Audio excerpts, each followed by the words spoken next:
We start week 9, and I'm feeling kind of down. Last week was probably one of the weirder weeks. We had some weird games. We had a lot of backups playing. We had a lot of upsets, and my picks were absolute shit. I went 6 for 9, and my record is 70-52 now. And I'm out here looking like a high school teacher, putting in these goofy ass, dumb ass memes on a Google slide, so that way teenagers can relate to me. Look at me, bro. What have I become? But it's week 9 and we're gonna bounce the fuck right back. We are 70-52. We are still 18 games above 500, and I don't think we're gonna lick anything closer to 500. We're gonna take off. We're gonna blast off from 500. So we're gonna start Thursday night, which is tonight. We got the Jets. We got the Colts. People might be bandwagoning the Jets right now. Magic, Mike, White, Lightning blasted the fuck off last week against the Bengals. But I don't think that's gonna happen again, because once you have a little bit of scouting report on a player, I mean, you can kind of game plan around it, and I think the Colts will do that, and they'll get the W. They won't get too surprised like the Bengals did, and I think it'll be a 23-16 game. That's still a pretty close game, and I say that because Carson Wentz plays like a maniac, and he always makes games close because dude kind of be putting the ball where it shouldn't go sometimes. He's a risky ass motherfucker, but nonetheless, I still think that they're gonna win the game. They're just a better football team for sure, even though they're only separated by one victory. Raiders, Giants. We got another New York team that's going to lose. I know the Raiders just lost Henry Ruggs, but this is the Giants, and I think the Raiders are still pretty solid. It's going to be Renfro season now, and they're going to get the W here. 30-17. Saints versus the Falcons. Bro, I would have loved... I don't think there was any possibility, but I would have loved to see Drew Brees come out of retirement and play for this Saints team that has no quarterback. That would have put a smile on my face, but I don't think that's gonna happen. And they're gonna rock with Simeon, I believe, and he'll probably work with Sean Payton, because Sean Payton can really make anybody work. And this Falcons team it's not good, and the Saints defense is very good. So I think they'll clamp it up, even with that weak offense that they've had all season long. 21-9. Another one. Buffalo has been playing easy competition, I feel like. They have Jacksonville this week, and that's a pretty obvious one. 31-8. That Buffalo defense is swarming this year, and we don't even got to talk about the offense with all those weapons, and also it's the Jacksonville Jaguars. So no surprise there. Our battle of AFC North. This would have been gassed as fuck, but the Browns have been playing really bad. Their offense is struggling, and they still have that good-ass defense.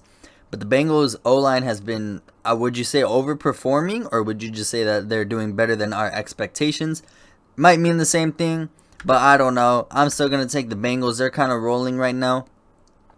And I do think that that Baker Mayfield will go out there and actually start to do some shit. It's been way too long since, he's actually thrown some real shit.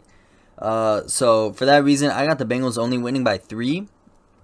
I hope this is a good game, because every game, we all had crazy expectations, because the Browns have an absolute roster, bro. They have a roster on them. They're just not playing very well. Baker Mayfield, I don't know if it's that injury or what, but he's not playing very well either, bro. But I still got the Bengals winning, despite the score. You know what I'm saying? I think the Bengals will win. Next up, we got the Patriots and the Panthers. I mean, the Patriots just beat the Chargers, bro, and they game plan very well, so I feel like this will be the same thing. I do believe Stephon Gilmore is playing this week against his old team, but that shit don't even matter. Mac Jones, he'll have a game and the game plan. I believe in Bill Belichick. So yeah, I will take the Patriots in this one. Cowboys versus Broncos. Broncos just got rid of Von Miller for basically free. I mean, I don't know what you're going to do with that round 2 and round 3 picks. Maybe you get a little bundle for a trade for a quarterback or something. But we got Dak Prescott back in Dallas, and they're going to roll 30-17. People are going to keep dick riding the Cowboys like they've been doing.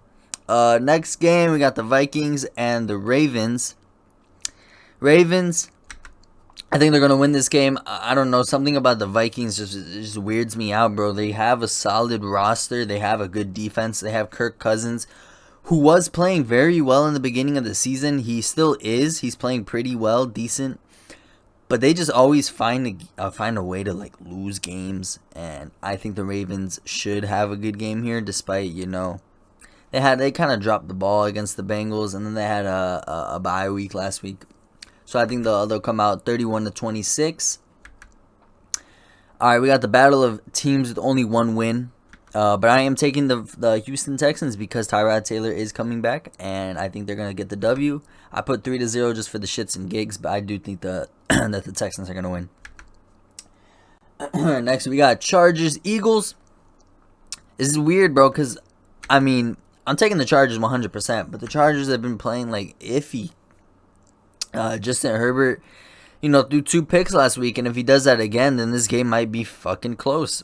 But I still believe that the Chargers have better talent, better coaching, and they're just a better team. So they're going to win this game on the road. They'll get a nice little bounce back. Because they're going to need it, bro. Because I believe that the Raiders are going to win this week against the Giants, like I said. So they're going to need this win for the division. Next, we got Green Bay versus the Chiefs. The Green Bay Packers have no Aaron Rodgers because he got COVID. And I'm going to call it right now. I think this is the game where Patrick Mahomes and that Chiefs offense can kind of come back and start to look like late season form-ish, mid-season form, because we are in the middle of the season. This is the smack middle. Week 9 is halfway through 18. So we're halfway through the season right now, and I think this is going to be the game where the Chiefs kind of start to bounce back. Not the defense-wise, but I think that they'll bounce back. They'll cut the turnovers and the little dumb shit that they be doing against this good Green Bay Packers team. So I think they can do it 31-29. Like I said, that defense is still pretty shit. So even without Aaron Rodgers, I think the Packers will still be able to find ways to score. But I'm going to give it to the Chiefs. It might be a little crazy for me to say that, but I'm going to give it to the Chiefs. You might think I'm a hater, but I just want to show a little bit of love to the Chiefs because they've been getting fucking blasted by everybody. I spoiled it here, I guess. Give me the Cardinals. I don't think that's no surprise, but I do believe that the 49ers might run up the score a bit on them. But the Cardinals are still powerful as fuck, so I got them winning this division game for them. This should be a game, but the Tennessee Titans do not have Derrick Henry. I don't know if Adrian Peterson is going to play this week. I would assume no, because he kind of has to like learn the shit. But I don't know how that shit works. I don't know if you could just plug and play a running back in the system. But I still got the Rams. Titans defense has been good as fuck, but I don't think they can stop the Rams. I think they're still going to put up 32. And I said the Titans are going to score 27. That might be a little bit too much. I might have put too many points for both of these teams here. That shit don't matter because I think the Rams are going to roll. And who is going to stop that defense, bro? When you got Von Miller, Aaron Donald, and Leonard Floyd running at your quarterback, that's going to be tough shit for you. And then our last game, Monday night, and I'm going to give some good juju to the Bears. I'm going to pick the Bears. No bad vibes here. I think we're going to win it 20-16. My bold prediction here is the Steelers are going to score 16 points because they have no Chris Boswell, so they're just going to go for 2. And they're going to score 2 touchdowns and 2 2-point conversions. But we're going to score 20 because 2 touchdowns and 2 field goals. One of the touchdowns is going to be a defensive touchdown because we haven't had one of those in a while, and we need one. And I'm going to give us the good luck. I would not want to pick the Steelers against the Bears because, come on, bro. I love the Bears, and the Steelers can lick my balls. But that's week 9, bro. I feel pretty good about this one. I feel like my picks are pretty logical. Like, I have some good reasonings behind them. We'll see what the fuck happens because last week was actually fucking bad. Excited for this one. But one thing, bro, I hate when my team plays primetime, bro. I just want to watch them play on Sunday at 12 or a Sunday at 3 o'clock. I hate primetime games for my team. But who cares, bro? I'm going to watch the Bears game no matter what. Thursday, Sunday night, Monday night. But that's about it, all right? I'll see y'all later.